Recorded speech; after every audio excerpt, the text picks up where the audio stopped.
I had it for my 21st birthday from my grandfather. So family ring, going back the years, Going generations? back probably only to the beginning of the 1900s, when it belonged to my step-grandfather. Well, it's almost got the head of the ring is like a box. A pretty garnet in the middle there, isn't it? That purpley colour garnet. It looks a bit like a ruby, but I think looking at this purple colour, it's going to be a garnet in a surround of tiny diamonds that form almost like a star. And then we've got enamel, which I must say, when I first thought I saw that, I thought that they were turquoise, but they're not. It's that sky blue colour. So that combination of stones and colour was often used in Victorian jewellery. Yes. But there's something interesting about this ring, isn't there? There is. Because the whole thing is like a concertina. Yes. And there, instead of just having a ring, A bracelet. it's a lady's bracelet. So, I mean, it's beautiful as a ring, but as a bracelet, it is a dimension that is just fantastic, really. And they used to do this in the Victorian period.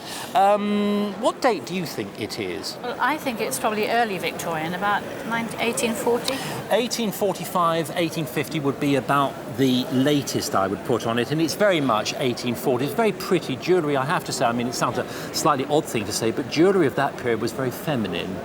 I think it's very, very saleable indeed. I know you're not going to sell such a ring because, of course, it's a family ring, but I think such a ring like that, because of its feature that you can do so many different things with it, means that buyers would be very excited to see one like this. And I think in auction, £1,000 to £1,500 for it, I would think. He's been in my family for a long time, and I should think from my father's side, he's been there for a long, long time. And of course you come originally from Paris. Yes. And this is a view of Paris. Yes. Now, I believe in my limited understanding of French topography that this is the Pont de la Concorde. Oh, yeah. And beyond we have Notre Dame right in the background there. I think and hope that the pointers of the tricolour and so on, and the date of this bridge, it would have to be obviously drawn after this bridge was built. So I would have thought that it was about the last years of the 18th century and probably no later than 1800. It's a large, handsome piece in gouache. Yes. I suppose what the English would call, it's not exactly the same, body colour. Colour. But the difference between that and watercolour is that where watercolour, the washes are laid on paper and the colour of the paper is used to reflect through, it becomes transparent. With body colour and with gouache, they become opaque. You can't really see what's behind it, and they don't use the reflection of the paper all the way through. Of course, now we must consider the value.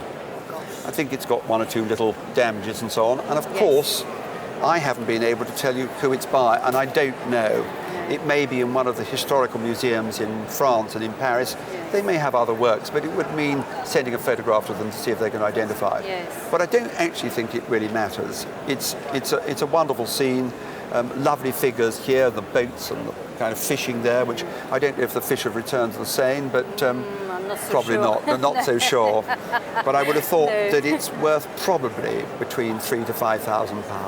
God. I never thought, never ever thought.